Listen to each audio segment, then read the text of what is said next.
Thank you. You are watching New Day KE. The number is 0791478990. The hashtag on Twitter is New Day KE. The short SMS code is 40920. Now, besides the morning of the late President Daniel Toroitich Arap Moi, there was equally a concern about a Kenyan who was flogged by his Chinese boss and he was arrested later.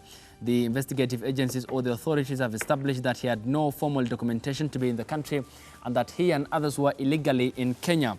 And as we await the court process to, of course, take effect, we have a video to show you here, and then we come and seek the sentiments of our Able panel before we delve deeper into the matter that regards Mzee Moi.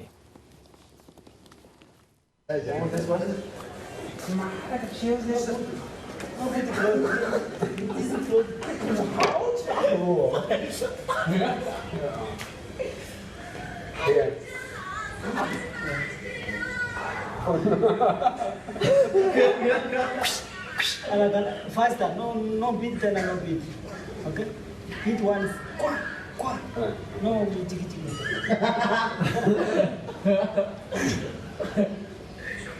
Okay, go.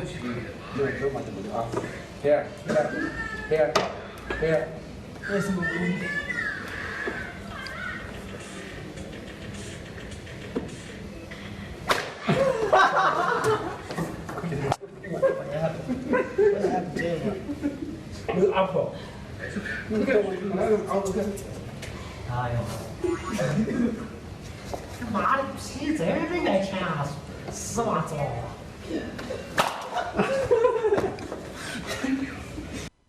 Thank you so much. We are having that discussion here and seek the sentiments of our Able panel. And the Star paper today had a cartoon edition which featured that, and it's an interpretation of what happened in the video I've just shown or put up on air. It's in regard to the Chinese influence in Kenya, and to be specific across the African continent, and the red shaded Chinese flag, the 4 yellows up top and the major one beneath that, and how the Chinese influence seems to be taking toll here in the country and across the continent. The flogging of the Kenyan who is allegedly, according to his workers, had come late for work or reported late to work, and how that is taking toll in the continent. We are joined for that discussion by Mugambi Laichena, who is an advocate of the High Court. Wakili, thank you. I do appreciate your time. Good morning. Good morning. And Edgar Koskei Yes. is political commentator, analyst on governance issues in the country. First of all, coming to you, Edgar. Yes. When you take a look at that and the fact that there have been concerns generally about the Chinese, influx of the Chinese in the continent, Yes. and the labor that they shift from China to Africa, and instead of using the African labor Yes. to undertake their mega construction across the continent. What do you make of this? Was it imminent? Was it forthcoming and inevitable? And is it that we have been living in denial in the extent that this might be a new form of new colonialism? Good morning, Ayub. Long time. Long time. Yes. And that period, which is so long, Yes. is when we lost him there. We are mourning as the Kalenjin community, and we are also happy that he had to leave that long. No. Anyway, we'll discuss that. Yes. Okay. Now, about the Chinese, it's a sorry state in our country that we are having even the Chinese wakichoma mahindi down there at around Kenya Bus, down there. The Chinese have taken over, literally. This is a country that is very porous. It's a country that you can do anything that you want, anytime, anyhow. And it is how we were brought up. It is how we have lived for a very long time. So whatever you are seeing on your screens is a tip of the iceberg, Ayub. It is a tip. Whatever the Chinese are doing in our country is terrible. It is a horrible state of the country right now.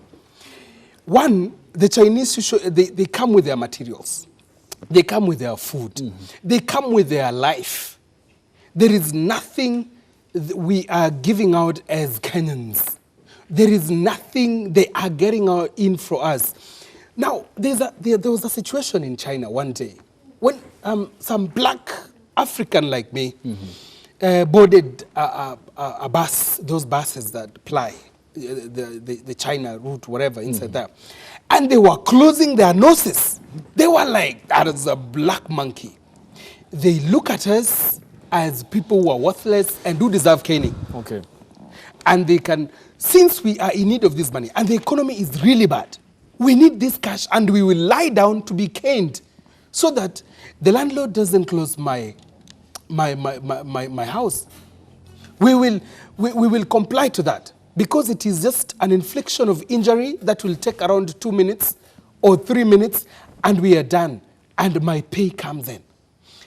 People were caught in there whose even visas had expired, Okay. whose licenses are not there, and if they are processed, and if the police takes more action to get to nab more people, then we'll be a better country. But I promise you, Ayub, this thing will remain like this. We will get more Chinese coming in with coronavirus, and we are a doomed state. We are just a horrible country.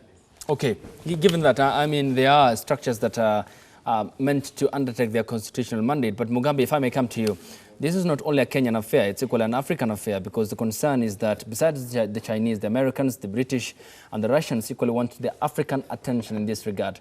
And there are fears of exploitation, there are fears of exploitation of the human resource, the human capacity, and equally the natural African resources. What's happening is just perhaps a cherry at the top of the cake that we normally see here in the country. How do we put institutionalization of, capacitate the capacity of institutions across the country and make sure that despite the diplomacy and the sort of symbiotic relations we share with the Chinese, that there must be the red lines that ought not to be violated or, in this regard, breached? Thank you, Ayub. Essentially, if you look at, when I saw that video for the first time, I also thought it was a joke, or maybe it's something that was done sometimes during the colonial period or so. Because first of all, you need to ask yourself, what is caning? You know, caning is a form of punishment, right? Okay. And who punishes who? It is the superior that punishes the inferior, isn't it? So essentially, what you can see there is that the Chinese have come now to control us. You can imagine, we went to an extent whereby even the government banned caning in schools. And the schools, these are children which was happening due to discipline or something like that. But if you see a gentleman like that being caned, someone who is married with children, and they can watch their father being caned like that, and like my brother said, it's a tip of the iceberg. Some things like this are happening without us knowing.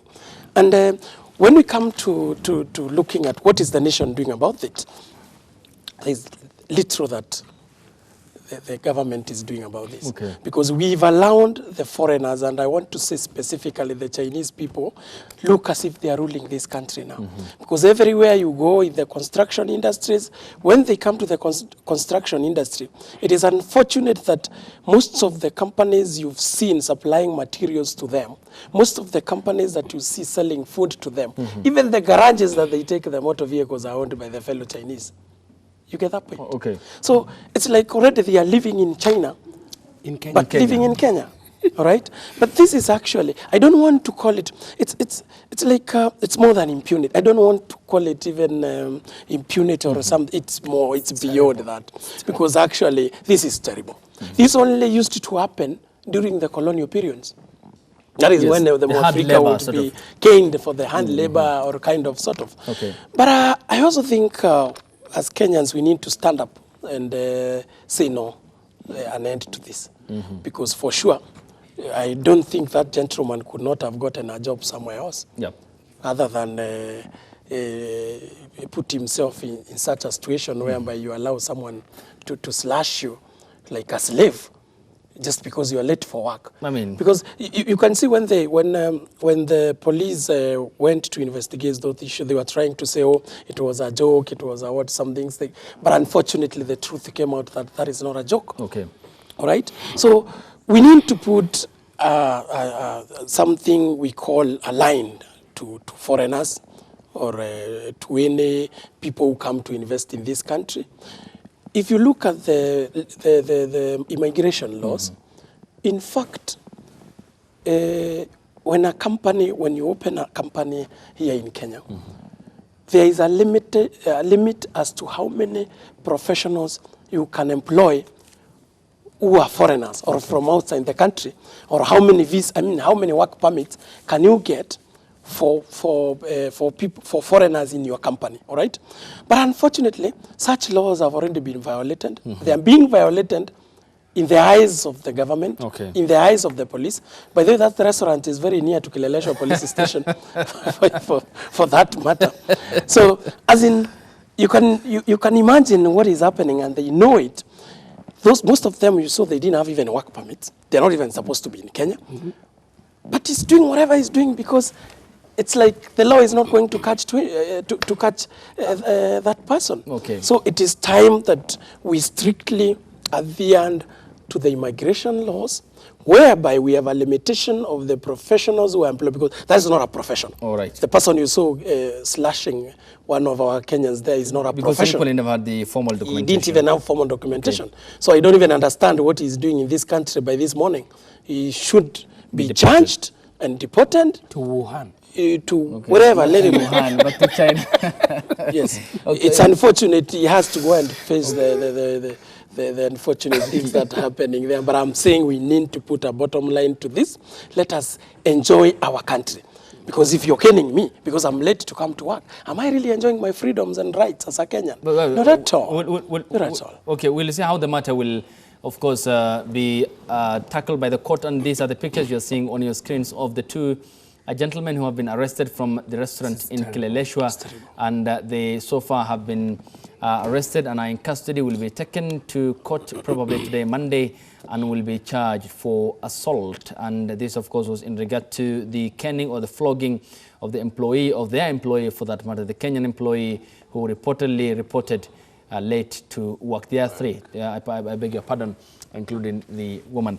Edgar, at some point, the Interior CS, Dr. Fred Matiang'i, was paying an impromptu visit at the Nyayo house here in Nairobi, and said, what was the point of even having a foreign supervisor of a site construction when Kenyans have readily available labor? And that again brings in the question of the porous nature of our border, and then to the immigration department here in the country that seems to be the hallmark of impunity in regards to the issuance of visas and work permits, not through the right procedures, but in violation of the existing laws. More even worrying is the fact that the Kenyan ambassador to China, Sarah Serem, had said that the Kenyan students who live in Wuhan, and Kenyans to be in particular, are not worried or are not affected by the coronavirus. But the concern is that Kenyans have been speaking through Skype, have been communicating, saying they're running out of food, they're running out of water, out of basic necessities, and they're likely going to be dying of hunger if the government will not airlift them. I mean, talking of the government response here, is it adequate? And I mean, is it given the coronavirus and equally what's happening equally in regards to the video that we have just aired, the adequate attention needed for a government to protect its people as enshrined in law? Ayub, you're Kenyan, and I want to speak to you as Kenyan. But let me just first address this, the issue of Matiang'i trying to clean the work environment that we have.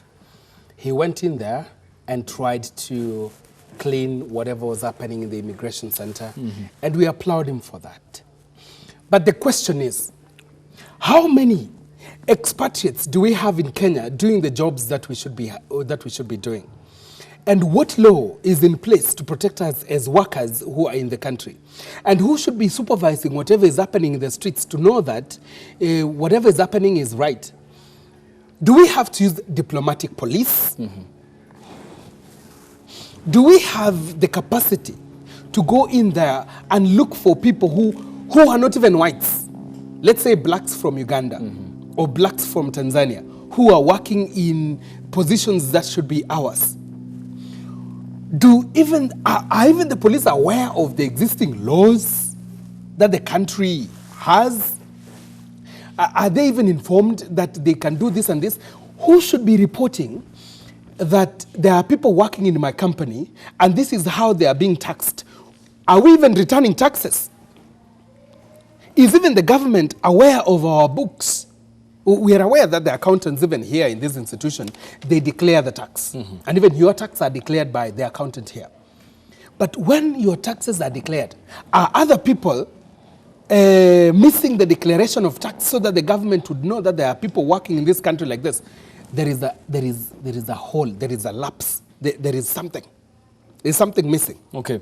Either we should have a diplomatic police going into every institution, checking whether, we should have anti-fraud, or we should have just something that will audit the Kenyan working wherever in the country without being misused. That unit without being misused by people. The point is that even before the diplomatic police or here, Yes. any relevant authority will take charge, is that all persons in the country, including Kenyans and non-Kenyans, are registered and there are formal documentations to that effect. They are not registered. They have no formal starting point is documentation. that the immigration department must have a record of people who are in the country Yes. and who have been given work permit to work in Kenya. That regard, then, we go by the Moi philosophy. We open our borders, but equally you stay in Kenya, formally documented, and you contribute to the growth of the country's economy. True. That isn't happening, isn't it? Yeah, it's not happening. We don't know who is in Kenya, who is not in Kenya.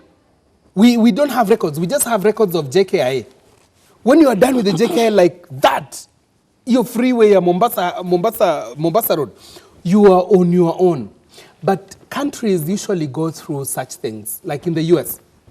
If you go to the US, there are some people who fail to go and renew their visas, and they have stayed there, and when they are caught there, they are thrown back into their countries. They are deported back. They are deported back. So there are such issues in other countries too, even in the first world, for those people who are looking for life. But as Kenya, can we address ours with our homegrown solution of maybe auditing each and every country that exists in each and every company that exists in our registration of companies? Okay. Like if you come to mine, ask me how many people you have. And come see, like the banks. The banks usually come and see where your office is and how you're working before they have a relationship with you or before even they give you a loan. Okay. They can even use the banks to audit these people who are running the country. Anyway, my solution to the country is one thing. A diplomatic police that knows international laws should be expanded to each and every county in the country, and they should be given a professional body to work with so that they can audit using the laws that the police are carrying and they can enforce the laws there. Going to the Wuhan issue about The students, the Kenyans Kenyan who are in students. China. Ayub, we can't even handle floods. And Can we handle coronavirus? Now, I'm saying there are two evils here.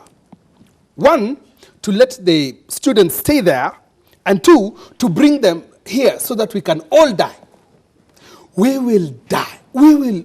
All of us will die, Ayub. But, do you doubt then the capacity of the health here in the country and the infrastructure perhaps to withstand that? Are you even the asking that, coronavirus? Ayub? I mean, it's the government's responsibility, isn't it? They are asleep. Seriously, Ayub, we will all perish. The United Nations has given out 10 billion to fight it. They can't. People are dying in a first world country. And then you bring the coronavirus into a country that has Turkana. Okay.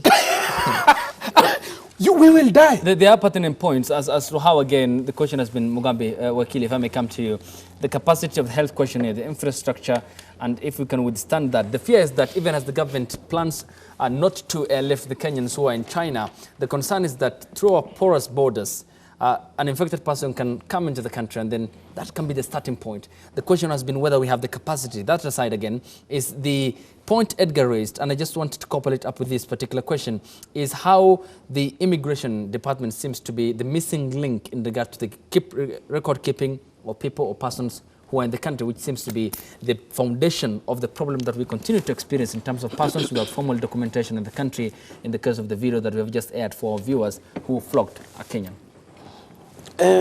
You know, at the immigration department, we have actually several departments which deals with different things, that is including compliance. Actually, the immigration is supposed to keep a list of every foreigner in the country, right? Whether working, whether visiting, Okay. they must have a list of all the foreign nationals, especially at whichever industry they are working, who are they, what kind of a job are they doing. And as I said again, you know, there is a limitation on how many professionals can even be given a work permit in a specific company. But it is unfortunate that these people have been flocking the country.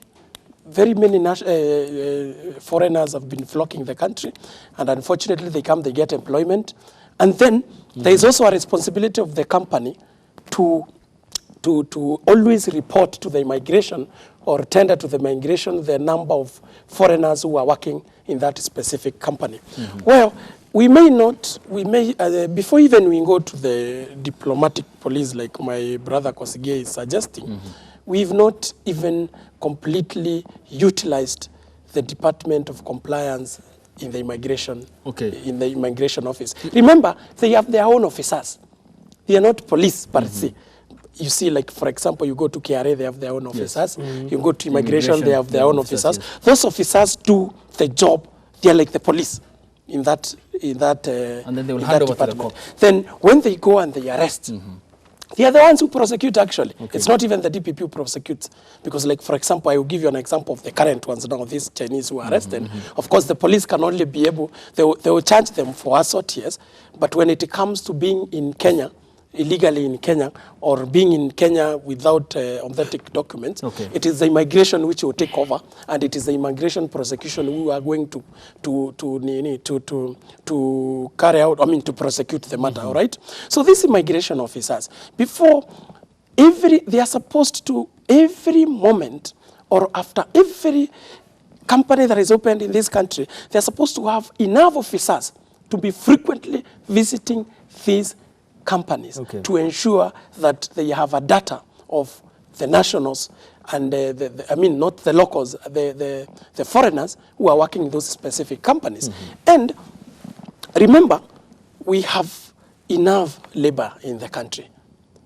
Yeah, we don't require so many professionals to come to the country to work. To work for us. All right, we have enough engineers. My brother here, Kosgei, can tell you, we have enough engineers to work in this country, all right? We do not even need, you can imagine you employing a Chinese to be a supervisor in an hotel. Then where are Kenyans going? Where are we going to get our jobs? And that has been the question raised by Dr. Fred. That has been the question. Yes. Where are we ending to if we are going to allow this to be happening? So, well, that is something that the government needs to take over, and specifically the immigration now has a big task to deal with, especially in ensuring that they know and they have the data of every foreigner that is working in the country and what kind of a job are they doing and whether they are supposed to be even here in the first place. Secondly, on the issue of coronavirus and what the government is doing, I'm of the different opinion that the state has a responsibility for every citizen. Wherever that citizen is. Whether he's in China, whether he's somewhere else, I don't even know. Anyway, maybe perhaps, I don't know whether I heard that they said there is no longer flights to China. Yes, flights have been suspended. They have been suspended. So which means even our these Chinese guys may not even be able to be deported.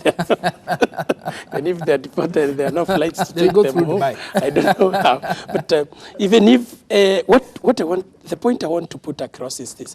If we are not able to bring them, because it is true, we may not have the capacity to deal with the coronavirus, but you heard the other day, WHO said that they have already set a fund to help Africa, specifically to deal with it. Well, I don't know whether we are still prepared to deal with it, because even if we don't bring our children back home or our brothers and sisters back home from China, there is someone else somewhere who may cross the country and they have that virus. So at the end of it all, it may still come. So what we need to do then as the government, they ensure that those citizens there are fully taken care of. If you don't bring them here, then take care of them there and ensure they are safe.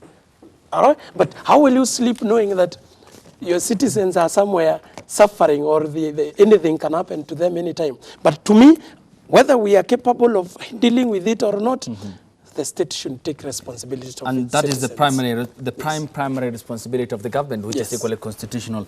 Gentlemen, we now turn our attention to what's happening in the country. Today is day 3 of President Daniel Toroitich Arap Moi's body laying in state in Parliament. Parliament reconvened for a special sitting today to pay the last tributes for an extraordinary man, a man who was very eloquent, according to some of his colleagues, his peers who worked with him during his 24-year tenure as the President of the Republic of Kenya.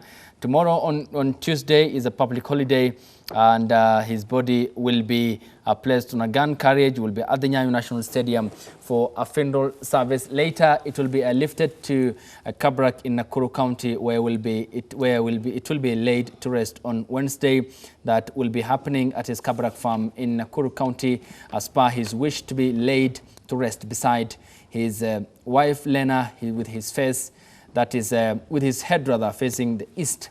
That's where the sun rises from. A man who was equally loved and loathed in equal measures during his tenure as the President of the Republic of Kenya. We have bites to play in that effect, and our reporters have been on ground in regard to President Daniel Toroitich Arap Moi and the hundreds of thousands of Kenyans who paid their respect to the late Moi in Parliament on Saturday and Sunday. Today will be the final day, and tomorrow, the body on Tuesday, a public holiday, will be taken to the Nyayo National Stadium.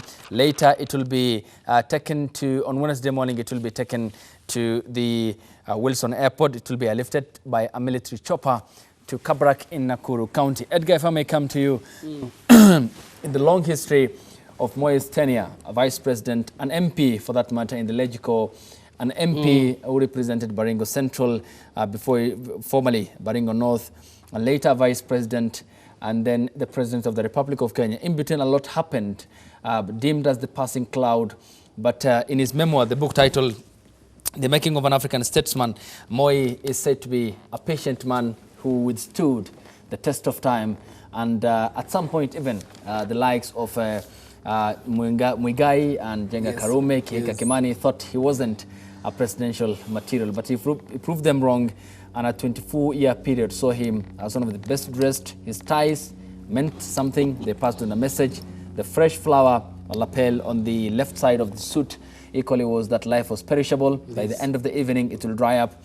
And that his well-tailored suit from a street in London for the mighty equally was an illustration that Moi was the man to watch over a 24-year period. In terms of your eulogy, of course, I'm sure you are mourning equally. Have we lost an autocrat or a democrat? I'm mourning Moi because he's my tribesman. We come from the same region, Baringo, and he was our father, he was our grandfather, and he was a brother of the soil. And we are mourning him.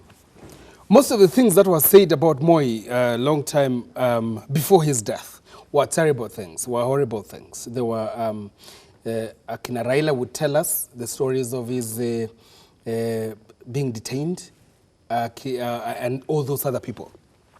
But through the newspapers and through these people, we learn a lot about Moi's time.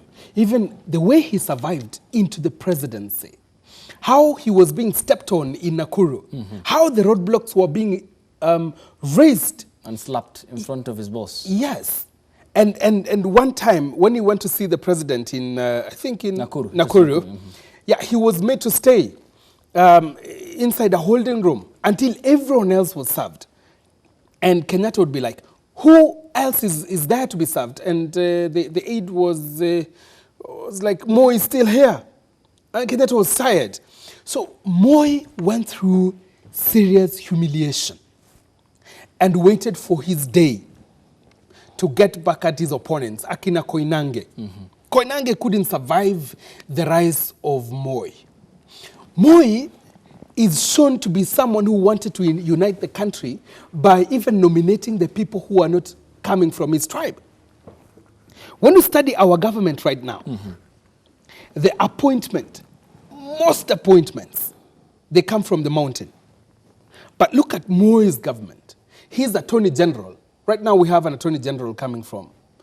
His Attorney General was, after that it was Amos Wako. Before that, it was Sir Charles Njonjo. Charles Njonjo. Look at the white man's skin, Richard Leakey. Look at Martin Oduor, who headed the Barclays Bank then. So Moi, what is coming in right now is that Moi included people from different parts of Kenya, and he didn't even fear the spy chief would go against him. The spy chief was an Embu. He didn't even fear that the general of the army, he didn't say that he should come from, he came from the Taita region. So he united the country using the people from different regions until, but the things that he did that were nice were shrouded, they were clouded because of the politics of the day. Are they coming out after he passed on? Sorry? Are they coming on after he's passed on? Yes, yes. The positive angle that we are seeing at the moment for the patient man, for the man who at some point told Ronald Ngala when he was humiliated, as you pointed out, in State House in Nakuru County, that I think Mzee Moi, we need to walk out of this government. He said, wait on, our time will come. Yes. I mean, are we seeing all this through the media, that there was the other side of the Moi, and not the politician per se, but Mzee the man who cherished a lot, who was never tribalistic, who never fancied a government without representation of the face of Kenya, and who equally uplifted education, especially among the pastoralist communities.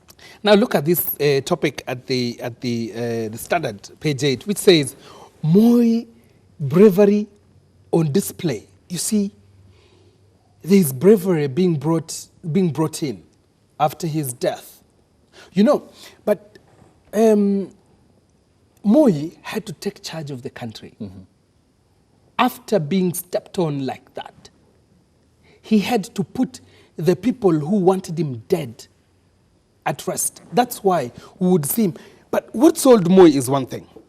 He released political prisoners. From the onset. Immediately, he came into power. That is what sold Moi. And people thought, whoa, we have someone who is seated on the throne. I think let's give him time. After releasing political prisoners, so the country was calm a bit. He valued the media. The first person he called was who? That was Salim Loan. Yep, of the Viva magazine. Yes, and he didn't even tell him, I want you to interview me. He refused first. Salim Loan was like, this is an opportunity. But Moi said, now, let me just give you a story. Salim Loan from that time did not write anything bad about Moi. And that is how he valued pictures, he valued the newspaper, and he valued whatever he was doing to be portrayed to be right. Okay. And that, of course, included the interview they had in State House in Nairobi when Charles Nyonjo walked in. And then he had to pause. He said, come back for another day. We'll keep on talking. And he was a sharp man who never forgot. Well, Mugambi, a lot has happened in 24-year period of Mzee Moi. I mean, when you listen to people closer to him, apparently I never had an opportunity to drink the Nyayo milk, but when you listen to people who served him, who are near him, who are within the vicinity of his political radius, he was a man who feared the men of God, especially the church and the mosques. He will cherish prayers, he will call them to pray for the country, and that happened so much at the height of the multi-party pressure in the country from the international community and equally from the opposition in the country. But what's your view of Moi here in regard to the political, the socio-economic aspect, and the social element here when he bravered the country through the height of the Cold War, ensured that Kenya remained intact as Somalia collapsed, Ethiopia was near, Rwandan genocide, Burundi and Uganda. Rwanda, the civil strifes across the Great Lakes region. Are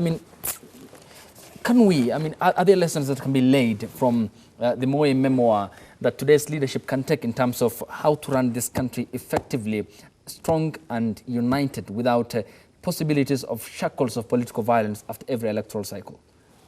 First of all, let me pass my sincere condolences and my family to the family of the late Troy teacher Arap Moi, and may his soul rest in peace. He's a man, I can tell you personally, I will miss, and you'll be missed by many. Now, Ayub, 24 years is it's not, we cannot say it's a short time that we can wish of. 24 years are years which are enough for someone to be born and finish university, right? And I think even myself, I felt close to that because I was born when he was the president, and I was about to finish the university when he was still the president. I can say, if you compare the leadership of Moi and most of the African states, we can say Moi scored. I would say Moi scored because of one thing. Moi was able to keep the nation intact. Moi was able to keep the nation peaceful. Moi was able to keep politicians on toes, right? And well, I remember one day when Moi said that when he was talking about the multi-party, when he was saying only Kanu, you know, he defended Kanu a lot, and he said Kanu will rule for 100 years. It is still ruling anyway. I don't know for how long it's gonna rule. And when he didn't want multi-party nation kind of at that particular time, it's because he knew he's not going to be able to control them. He knew he's not going to be in charge. The reason I'm saying this is because look at the situation in the country like right now, right? I don't want to say that that it's worse, but I may say that it's more tribal than ever. Okay. Right? You've heard Kosgei talk about Moi appointments were across the country. Well, that's what we expect of a leader or of a president, because it was a Kenyan nation, not a Kikuyu or Kalenjin or whatever. So you're supposed to pick ministers and other leaders from various countries. But inasemekanga mugala muwe na haki umpe. This guy, he spread across the country. He spread leadership across the country. And like you'll see today, some leaders will come and they want to get most of their kinsmen to have the most powerful dockets other than those from other tribes. So for him, he ensured that regardless of whichever tribe you came, as long as you are loyal to him, as long as you are able, of course I cannot say that most of his ministers were able to do their job, unfortunately not, but they were loyal and they were able to work with Moi closely. And he ensured that all the tribes are well inclusive in his government. Well, we have a lot to learn from his leadership, but I cannot say that I really miss the developments that he did for the country, because 24 years we were supposed to be far than it ought to be, or than we can see today. Because I want to compare it. No, leadership is compared. He's a great man. He did the best. He was good. Well, unfortunately, when you talk about, like, I want to specifically talk about that specific moment when he was humiliated. Moi, he was humiliated, but he actually persevered because he knew what he wanted. Moi knew what is coming. He did not look at these people who are humiliating him. He knew what he wanted at the end of it all. And unfortunately, when he got it, you can see, he punished those people. And also, you will not expect people like Raila or Koigi or Amwere to tell us how beautiful they miss Moi or how he was, because them they tested it directly. In other words, then whatever they faced. So he was, regardless of he was very good. We have a lot good about Moi, but of course we have also quite a lot on the other side of him. But it is unfortunate that people only talk about good things when you pass on. Right? It's good that we be talking good about leaders when they are still alive. If someone was good, if he did something good, let's talk about it when they were alive. But what I can say is that, well, in terms of leadership, he was a great man. He kept peace, and we will miss him a lot for that. But unfortunately, the only thing that we didn't get from him is the developing country in terms of, yes, he developed education, he did whatever, but 24 years is not something small to shy away. You can see the 10 years of Kibaki, where the country came from, all right? So when you try to compare, in terms of development, actually, he didn't do much. He didn't perform much. But in terms of leadership, peace, unity in the country, I give him my there seems to be a mixed sort of reaction to his legacy. I mean, are you, in terms of being the Democrat here and the autocrat? Autocrat. Kosgei. Yes. He listened to both parties in the build-up to the 1992 elections and finally said, listen, and that was despite the calls by the likes of Francis Atwoli, who said that liwe liwalo, there should be no multipartyism in this country. The single party must continue. And he said there was no point of that. We must have these political parties. We must have the political players. Let's do that for the interests of the country.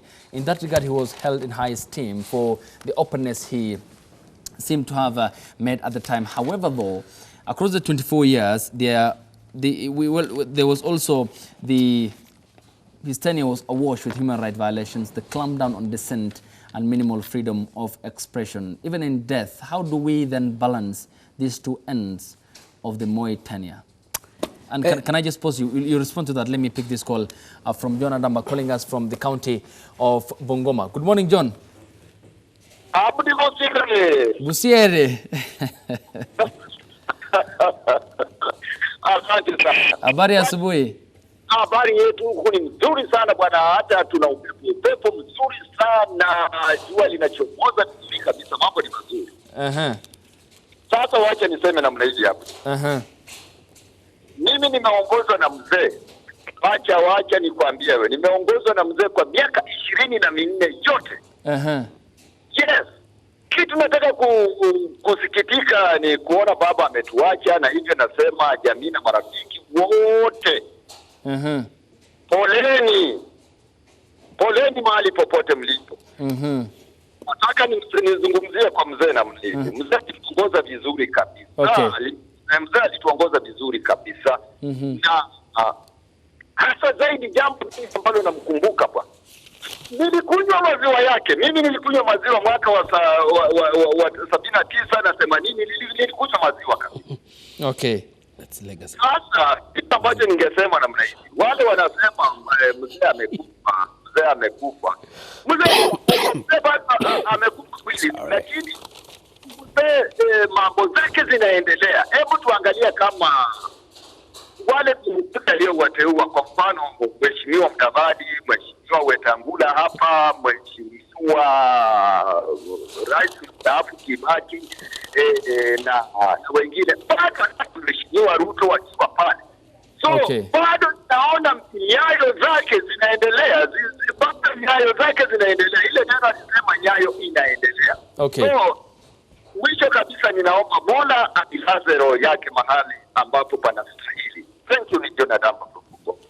Asante sana, John. Thank you so much. Of course, he talks about the persons he has unpicked, Musalia Mudavadi, the current Deputy President William Ruto, President Kenyatta, who he endorsed in 2002 before he was defeated hands down by Emilio Mwai Kibaki. So in death, how do we balance the human rights scorecards, the clampdown on dissent, the minimal freedom of expression, and the other end in which Moi allowed for the opening up of the multi-party space and democracy in the country, and equally upheld peace, despite the turbulent times across the East African region and the Horn of Africa?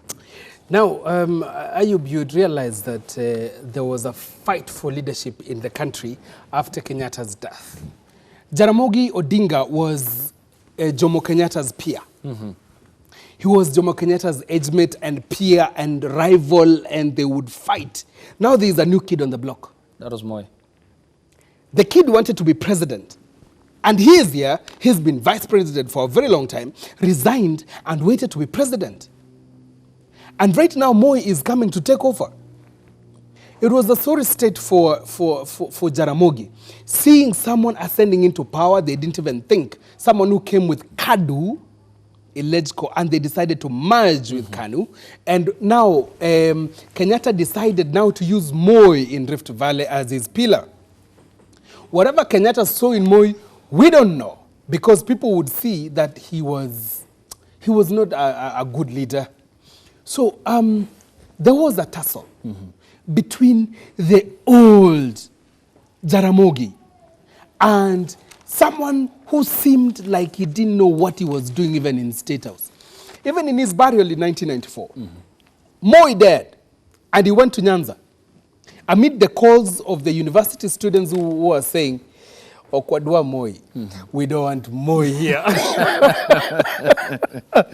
So there were these stone-faced people who were surrounding Moi, and they meant business. And they were like, touch Mzee and we. So even that time, Jaramogi was given a flight to Bondo. But he refused. They decided to go by road, 400 kilometers from Nairobi, here in this mausoleum in Nairobi, to Bondo. There was this war of multipartyism in the country. And Jaramogi was a thorn in Moi's flesh because he was very experienced from Mau Mau into government. He was gorilla by nature. Now finding someone even who didn't see Mau Mau, Moi. And after that, now fighting with Moi. And a mere teacher. Yeah, a mere teacher. A class 7 teacher. That's what even I wanted to tell you about later. That the way you run your life, they just check the people who are around you. That's how you would gauge Moi's government. And the country will just become like the choir master, like the president. That's how the country was, and that's how Moi was. Now, in the run for multi-party, yes, Moi had to give in. He did not give out on a silver platter. It was a fight and a fight. And Moi, even you remember the cattle rustling thing? Yep. That was being organized by the Kenyatta goons in Mount Kenya. That was meant to stop Moi. You see? So Moi had fought many wars until he feared even multi-party. And he was thinking even multi-party is another giant that is coming in. We don't know where it's going to head, so we are not going to accept it. You see?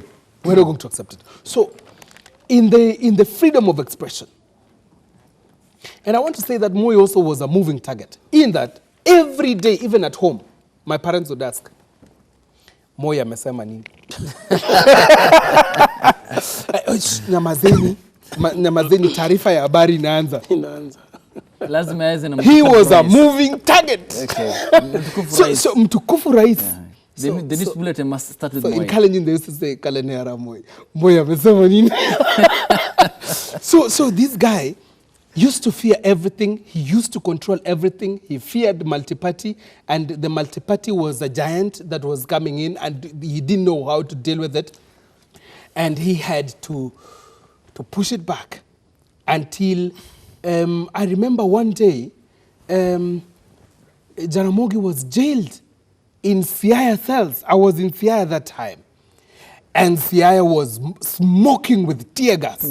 Before that time, the whole Nyanza region was ungovernable. We don't want Moi was a song of Nyanza region. But Moi feared. Moi's assassination was being planned by some anti-stock theft unit that was being planned in Rift Valley. Akina Koinange hapa, and the Mount Kenya, those mafia, the people from Mount Kenya who didn't want Moi. Moi was scared. What is this multi-party thing you're telling me? No. and given the letters that went down, and the former provisional commission, the former police officer slapped him at some point, then went to Sudan before he flew to Zurich in Switzerland, Switzerland, before he came back again.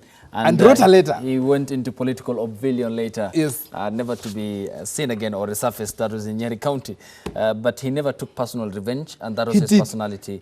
Well, politically, but not personally. He served it cold. He served it cold. Yes. And he had the last laugh. Well, Mugambi Lechana, he was a man in many. I mean, you look at Daniel Toroitich Arap Moi, he was a cocktail in nature, a man who you could not separate from Mzee the man and Mzee the politician. I mean, he was an African statesman. He was not a man of the Mzungu, as many say, and he was so jovial at times he even enjoys relationship and interaction with his own staff. But beneath that again is the aspect of corruption, which is so, I mean, ingrained and deep-rooted at the time when many scandals happened under his watch. That was in the late 90s, and as we came to 2002, before he handed over power to President Emilio Mwai Kibaki. I mean, in terms of the scorecard of his legacy, corruption will feature much high, isn't it? Even as he will be laid to rest on Wednesday at his Kabarak home in Nakuru County. And is it perhaps the deep rooting that has caused the present-day corruption that is equally deeply entrenched in state institutions, where we see 70% of Kenyans pay bribe, as per the International Transparency Report released just recently? I can't agree more, Ayub. If you look during the Moi's reign, it's unfortunate that there was not much freedom of media, freedom of expression, freedom of course, so many freedoms were curtailed. That's the reason why we didn't know, many people at the Mashinani didn't know so much about the corruption that is happening, because it was not being reported. You report it, tomorrow your media houses may be closed or something happens to it. So if you from the beginning, during Moi's rule, there was too much corruption. That's why there was less development. Of course, too much corruption means less development, because people are taking, they are enriching themselves And I will give you this example and ask you, Ayub, tell me a single individual who worked under Moi, either a State House controller, either even his personal aides, look at his ministers, who is not filthy rich today. Where did that wealth come from? Look at Moi himself. When he was getting to politics, he had nothing. We know that. Yes. Right? Where did that wealth come from? Of course, it is not a straight and wealth. I don't want to create anything here, but the truth be told, your wealth is determined with what you do, all right? So you get too much. There was no watchdog for the. We had very strong opposition, but the opposition didn't do much because we were still fighting for multi-party, whatever. Every day it was a fight. Moi must go, Moi must go. Okay. But unfortunately, most of the things that he allowed to happen in his tenure as a president were not good. And these are the corruption that is still rooted. I don't want to say that when he said Kanu rule for 100 years, it means definitely that they inherited some behaviors that have been passed on and off. And that is why we still don't have that integrity, or that our leaders still don't have that integrity to really condone corruption. Because I can tell you the truth, with the rate of corruption in this country, definitely even the rate of development is going to be slower. But as I said again, you see, we have spoken about it again. Moi respected the men of the cloth. Moi respected God so much. Okay. And I can attribute that to his wife. You know, his wife was a very saved woman, a very good woman. Lena. Lena was, I don't think he would have gotten a better, I don't want to say anything, but in terms of herself as a person, she was a very prayerful person. And even if she disagreed with her husband, then definitely you may not have seen it. But those are some of the reasons why maybe she moved to stay with her children in Kabarak and left State House, because maybe quite some things may not have happened, right? Or she may not have liked a lot of things. But I respect him for that also, because you know God at the end of it all is the only one who can keep you alive and can keep you moving. But until we learn, we need to learn a lot from Moi, if I may say this. Okay, we need to learn a lot from Moi, from his leadership. One, how he was able to maintain peace and respect from all the politicians or from all the leaders. Because as you can see today, the president is suffering a lot because he doesn't command that respect across the country. So he needs to learn some of those things so that he may be able to ensure. You know, he's the one who is ruling, my friend. So he requires, or he deserves, the respect for him to be able to move to another level. So we need to learn such kind of things from him. We also need to learn from the mistakes of Moi. Okay. Some of them being, of course, the corruption that was there. Okay. All right? So that we don't have to live a life of handouts, you know? And I can tell you, we were living a life of handouts. I want to call it handouts. Because Harambes, yes. We would go on the road to sing so that we could get something, right? Which is a right that should have come directly. Okay. But I remember the only time I was close to Moi is when I was in high school. We went to the road to sing. I was near his car. The guy was very smart. And he handed us some kibunda of money. 10,000. And we were bought a CD changer. That was the first CD changer we had in Congratulations. Only the Nairobi, you know, we had the Nairobi clique of every school, and those Nairobi, they were the only ones who were able to play it anyway. And we had a CD changer from him. That was the closest I was. Okay. But we do not need that kind of life to live a life of handout. And I'm sorry to say that we are going back there if we are not careful. Well, you mentioned the peace element here, and of course peace and security are enmeshed, the two important elements which are intertwined actually across the global front. Edgar, if I may come to you. Yes. This man, Moi, managed to maneuver Kenya or navigate Kenya past the global concerns and the global crisis of the Cold War and that led to the ending of the Soviet Empire in Afghanistan in the late 80s, and subsequently the fall of the Berlin Wall in early 1991, which led to the reunification of East and West Germany. All that notwithstanding, can the government today, in terms of the foreign policy makers, learn something from Moi in the manner in which they deal with the quest for the non-permanent seat at the United Nations Security Council, and equally address the issue of Migingo, the border with, of course, South Sudan and Somalia, and, of course, the fragile nature of the border that Kenya shares with Ethiopia along Marsabit County in Moyale sub-county, to be specific? First, before I answer you about the concerns as a nation and the way the president is handling us as a nation, I just want to say that Moi, unlike the politicians, the ones we have right now, used to keep promises. He would come and promise a bus, and we would get a bus. Yeah. But if you wanted a bus, Ayub, you would have to line up and sing on the road and wait for Moi.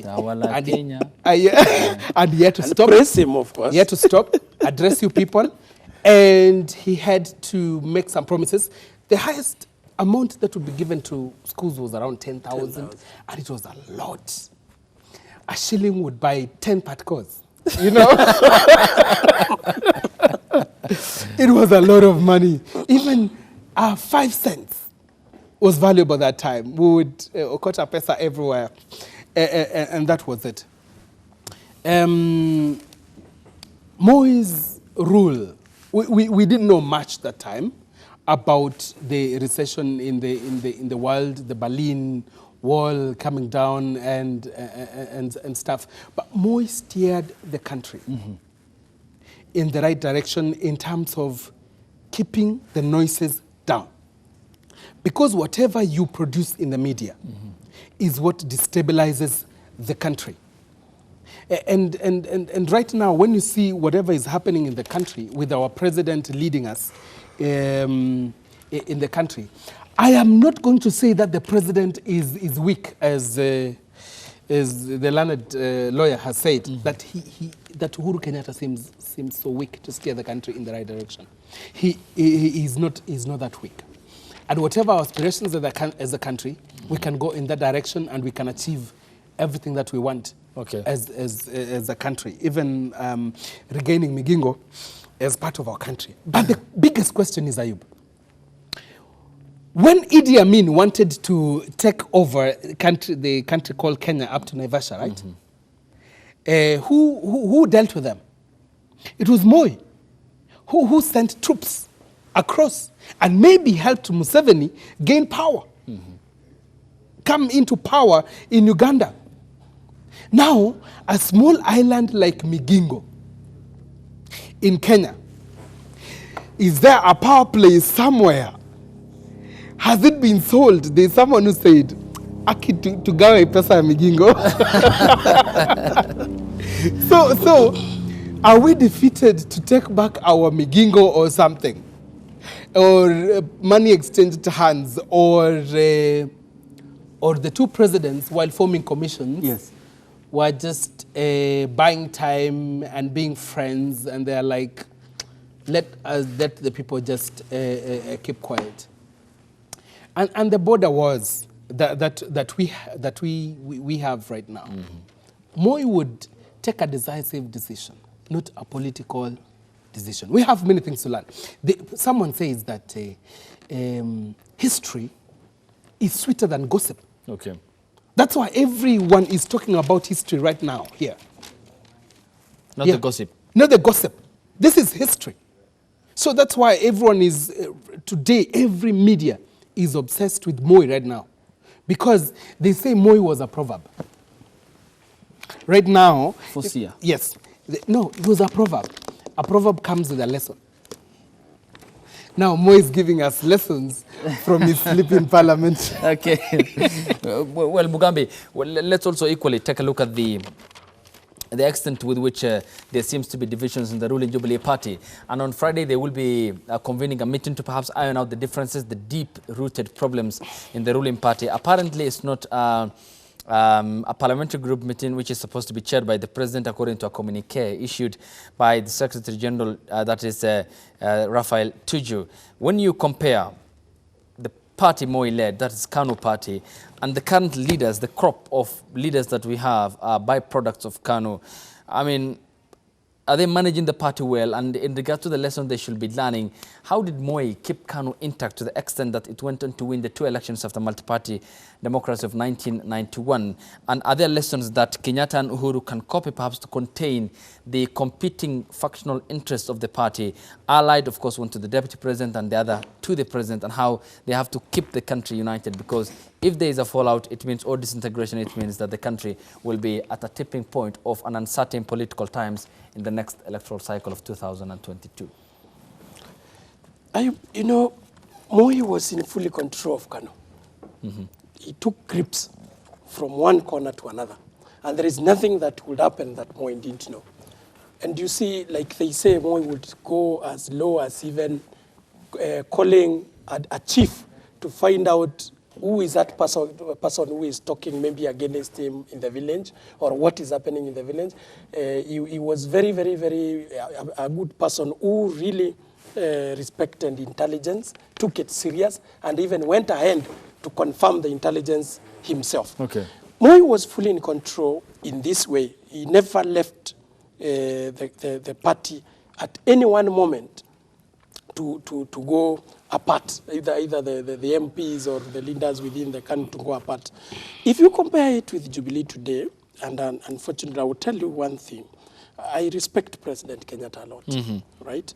And, well, he's still a young man, if I may say so, and with a lot of energy to lead this country, even for the remaining period. And what I would say is this. Since elections, since re-election, he has never seen a single meeting for all the members, the parliamentarian members of Jubilee. So, and I can tell you one thing.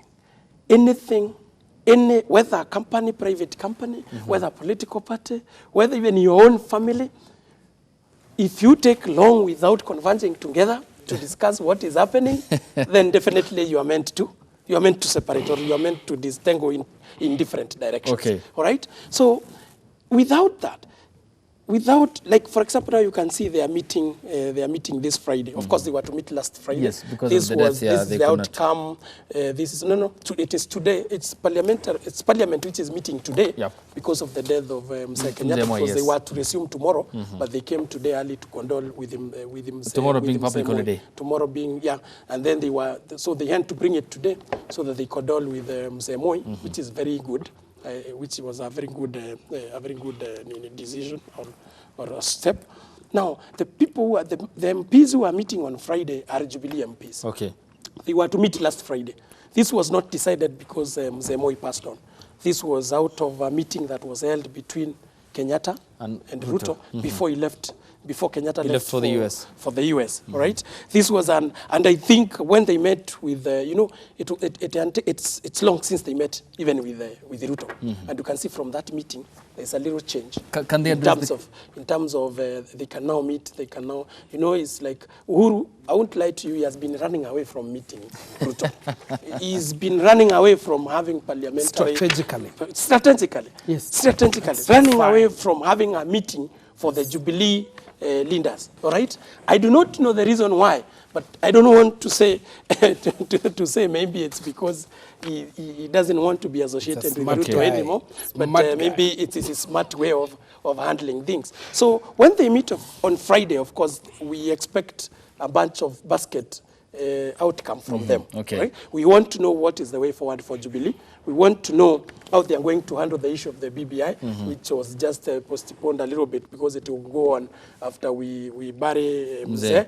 So we are expecting them to come with a lot on what is the way forward and how they are steering the country forward. Because it is very bad for a ruling party to split even before they finish their term.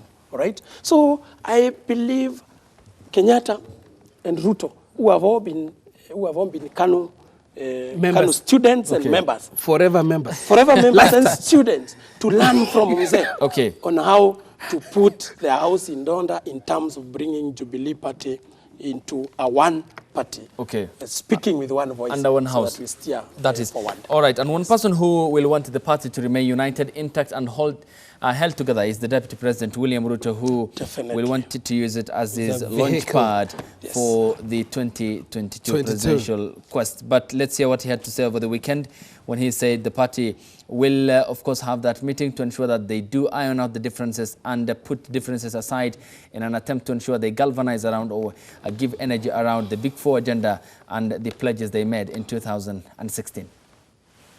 Viongozi wote wa taifa letu la Kenya, sisi wote tuungane na tushirikiane na tufanye kazi pamoja nyuma ya Mheshimiwa Rais katika juhudi anazofanya ya maendeleo ya taifa letu la Kenya. Alikuwa hapa Kirinyaga juzi, ya kuunganisha jamii zote, watu wote wa taifa letu la Kenya. I am sure that working together we will be able to overcome any of the challenges. Okay, that is the DP, Edgar, speaking in Kirinyaga County, the home county of the governor, Anne Waiguru, Anne Mumbi, who he once castigated. Now they seem to be on different ends of the political divide, especially in the ruling party. But if there is someone who needs to learn a lesson from Moi on how he, outmaneuvered those who wanted to block him from becoming the president, is the DP, William Ruto. Does he have, perhaps, in your view, or is he rather a good student? Does he seem a good student who can learn swiftly from what Moi did to ascend to power and succeed his boss? Do you see the same level of loyalty from the DP, William Ruto, owing to his early 2022 campaigns? Ayub, I will not teach you much about William Ruto. When you go close to William Ruto, my friend, that person is a different person in person. When he talks about guys, be peaceful and this, he is being very diplomatic. And he has learned this through Moi. And William Ruto is the biggest student of history. And one day he quoted Moi's humiliations. And we didn't seem to understand it much. What he meant, yeah. We didn't seem to. We had not read the Gazette, which is now full of Moi, and we are now informed about Moi's humiliation. Okay. Before Moi became president, we were not there. We didn't see even those people erecting roadblocks in those places. Now, since he's a student of history, we saw an unfamiliar face, being the Secretary General of Kano in 1997, Raila Odinga. And Raila Odinga had learned the tactics of Moi. He went in, befriended many, and walked out with many. So William Ruto would come to tell you, we know history. Okay. What happened with Moi and Raila? Right now, Raila has gone in through the BBI, befriended many, coerced many through the BBI, like Sonko. Sonko is singing, by the Sonko ni msafi kama bamba. So he's ameoshwa. Okay. Right now, Sonko ni msafi and we're expecting that he is towing Raila's. And what is expected is an exodus from Egypt. Raila will move out with everyone in Jubilee and leave William Ruto the same way Moi was left alone in 2002. Now, the Friday meeting might be an end to Murkomen and Duale. You mean they will be stripped of the parliamentary leadership? Yes. As planned? Yes. Those guys they might go home. There was a litmus test in the Senate. How do you get a 11 Tanga team and you made us believe that you are around a full house? How do you get 11 people Tangering? The majority element that they have been talking about. In the house. So it was a farce. It was a lie. Now, they are going to test waters and everyone fears the president. And I'm shocked you think Uhuru Kenyatta has no claws. Uhuru Kenyatta is a double-edged sword. Yeye ni msumeno. And this guy might be testing the waters in that informal meeting to bring down Tanga Nation. And that might be the end of Tanga Nation on Friday. Okay. And Ruto might just be sanitizing the situation. Everything is good. Let's go behind the president. But he knows that when Raphael Tuju has called a meeting, it is Raila speaking. Okay. and that is the concern, isn't it? Lachana, you had a point? Yeah, you know, I think don't underestimate Ruto too, my friend. I wouldn't. Right? I know him very well. It may be Raphael who has called the meeting. Yes. But let me say it's not Raila, but it's the president himself. Because at the end of it all, the tone at which this meeting has been called, it's not going to discuss. I don't think they are going to discuss about whether Nduale or whether Murkomen are going to remain in with their position. My opinion. Because my opinion is that if you look at even how the meeting was called, it is due to the meeting that was held between the president and the deputy president. Okay. It has nothing to do with Raila. Necessitated by the meeting. The two leaders. Okay. It has nothing to do with Raila.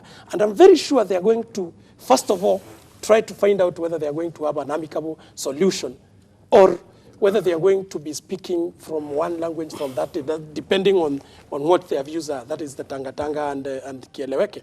Well, I agree with him to some extent that from the outcome of that meeting, we will know whether Murkomen and Duale have a future. From the outcome of that meeting, we will know whether they have a future or not, depending on what peace they are going to make and what the outcome is going to be. Well, I don't underestimate Uhuru at all. Okay.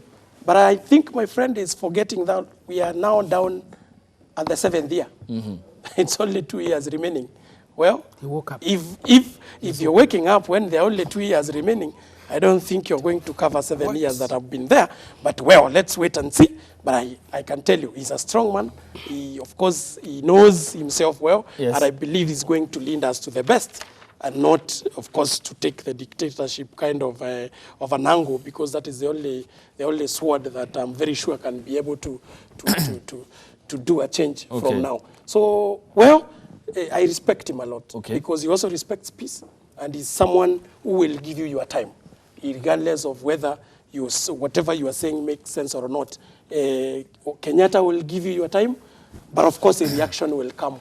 Will not come from him talking, but it will come from from the way he does his things. So anyway, I wish them all the best on Friday, but let's wait and see what comes up, and hoping that we are going to steer ahead to the better government. Okay, better government and better governance model, structure, and I mean an infrastructure, because Kenyans are concerned about the level of the political underperformance in the country, especially by the political establishment, including the ruling Jubilee Party, which seems to be falling short in terms of implementing its agenda and pledges it made in 2016. Edgar, if I may come to you, the passing of the late Mzee Moi offers the Rift Valley region with a political vacuum on who will want to take over the mantle and fill in the big shoes of Moi Senior, who will be laid to rest on Wednesday. For Gideon Moi, does it offer an intricate balance of ensuring that he has to start from the scratch if he is, of course, going for the presidency come 2022, or might harbor any form of presidential ambition come 2022? And for the DP, William Ruto, what does it mean? What does this vacuum mean in regards to wanting to take charge of the region and be its kingpin come the next electoral cycle and have the ability to marshal support from the larger Rift Valley region? Ayub, I want to speak on behalf of the Kalenjin nation. I don't want to play national politics right now. Let me share what we share as Kalenjins. It has been foreseen that power is going to shift from Kabarak to Sugoi after the 21-gun salute, but it will not happen overnight. There is going to be tough balance in that the Council of Elders of the Kalenjin Nation have given who the mantle. There are processes that give you a right to lead the Kalenjin Nation. And Moi did not go through those processes. One, they woke up in the morning and realized we have a president, a leader He was not even well known. But Ruto was a creation of a sitting of the elders and the politicians of the region, given the mandate by the elders of the Kalenjin nation and taken to the Koitalel Arab Samoe site there, and they did all their things as the Kalenjin nation. Okay. In the Kalenjin land, do not underestimate William Ruto at all. And Gideon Moi was present when William Ruto was being crowned king. And everyone was present, even Kutun, but they don't know that the elders' words are binding. So the protests that you're going to see across the Kalenjin nation will heighten in a bid to try to push Gideon Moi upwards. Right now, the name Moi is down in the grave. Now we have Gideon Kipsiele. So they usually say this. Now remove Moi. Okay, Gideon Kipsiele remains. Now remove your father. Now they usually tell him that the same way Uhuru Kenyatta became president is not the same way you'll become president. Uhuru ran away from the father's name and rebranded himself. Gideon Moi has to come as Kipsiele. Okay. Out. to the people of Rift To the Valley. people. Okay. Leaving the Moi's name because the Moi is attached to that. So we expect the eyes of Rift Valley to move from Kabarak to Sugoi. Thank you. So are we trying to... Okay, briefly. I just wanted to confirm from my brother now. Can we say that Gideon is a nobody without his father? Politically, not personally. Politically. Yes. Okay. A big thank you to you. A big thank you to Mugambi Laichena. Actually, it's 19 gun salute, not 21. It's 19, As per 19 gun salute, that will be happening in Kabrak. 19, yeah? Yep, 21 was After for the 19 Kenyatta, we are done. who died in office in 1978. But thank you, Edgar Kosgei, political and governance commentator. I do thank you for your time. Thank you, of course, a lot is set to happen this week after Mzee Moi will be laid to rest on Wednesday, and Mugambi Laichena, advocate of the High Court, Wakili. I do appreciate your time. Asante sana. And equally, thank you to you too for watching the program. Our reporters are on ground. We'll be giving you an extensive coverage of the morning of Mzee Daniel Toroitich Arap Moi. Today will be day 3 final. He will be laying in state in Parliament. Parliament to convene for special sitting.